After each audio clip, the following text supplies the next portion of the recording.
Professor, a gente traz matéria agora aqui no Geopolítica em Foco do Sputnik Brasil com a manchete: Scholz defende negociar o fim do conflito ucraniano o mais rápido possível. O chanceler alemão afirmou neste domingo que chegou a hora de acelerar as discussões sobre o fim do conflito ucraniano. A declaração foi dada em entrevista à imprensa alemã, então, no domingo. Quais são os desafios, professor, e também as possibilidades desse acordo de paz acontecer? A gente já viu também o presidente da Rússia avançando com essas declarações. Como é que você traz aqui a sua leitura e a sua análise, professor, sobre a guerra na Ucrânia hoje?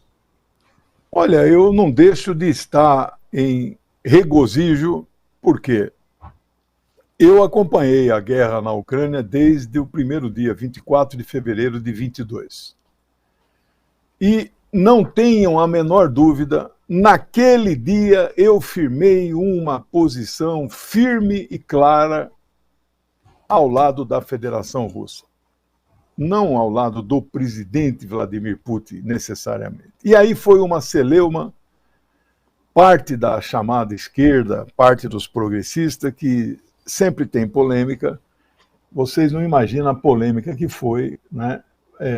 Até a esquerda tradicional demorou para compreender que não era uma invasão da Rússia na Ucrânia, não era uma guerra da Rússia contra a Ucrânia, mas era um movimento militar que a Rússia fazia com base na Carta das Nações Unidas, artigo 51, que a Rússia tinha todo o direito de reagir daquela maneira, porque, de forma atrasada, 8 anos seguidos, de 14 a 22, a Ucrânia estava matando cidadãos russos que moram na região do Donbas. 15 mil morreram. 15, fora os mutilados, fora os que ficaram doentes, né? Bom, então, não vou relembrar tudo isso, mas eu acompanho de perto, diariamente, né? E aí, nós... hoje, a OTAN, que é uma guerra da OTAN, Estados Unidos, OTAN contra a Rússia, a OTAN está sendo destroçada nessa guerra, porque é uma guerra da OTAN contra a Rússia. Aí, no desespero, também nós noticiamos aqui o tempo todo, eles invadiram a Rússia, aquele pedacinho da Rússia chamado Kursk, que não tinha nenhuma passagem, não tinha nenhuma fronteira, mas não tinha nenhum destacamento militar guardando aquela fronteira, nada. Era uma selva ali, né? Era uma montanha. De repente entra 10 mil soldados, 20 mil soldados. Invadiram a Rússia para falar para o mundo: olha, nós invadimos a Rússia está acabada, estamos ganhando a guerra, vamos tomar esse trecho aqui para negociar, eu devolvo esse trecho da Rússia, eles vão devolver o Donbas para nós. Perderam 10 mil soldados nessa invasão. E virou um cemitério de blindados e tanques da OTAN. Eu vejo as imagens, eu sintonizo 4 ou 5 canais russos, né? É impressionante. Então, é como se fosse uma guerra da OTAN. A Rússia está lutando contra 50 países aliados dos Estados Unidos. 50. Só na Europa são 27, que impuseram sanções à Rússia, porque os Estados Unidos mandaram impor e eles se subordinaram e aplicaram as sanções. A Rússia venceu. A Rússia é o país que mais cresce no mundo hoje. As empresas que saíram de lá, eles já superaram, eles assumiram, mudaram de nome, os funcionários encamparam, está tudo funcionando, dá mais... E tem 20 mil sanções contra a Rússia. Já estão criando uma outra empresa de sistemas de pagamento no lugar do SWIFT. Então a Rússia já superou tudo. Aí o que o Scholz faz nesse momento? Olha, nós perdemos a guerra. Nós, OTAN, perdemos a guerra. E aí o Pepe Escobar, que vocês conhecem bem, eu fiz uma entrevista com ele, acho que já passou de 1 milhão de visualizações. É um grande analista político internacional, brasileiro, mora há 30 anos no exterior, fala várias línguas. O Pepe Escobar publicou um curto e grosso, não sei se foi no Blue Sky, agora ninguém usa mais o Twitter. Ele diz assim: só tem 2 opções para a Ucrânia.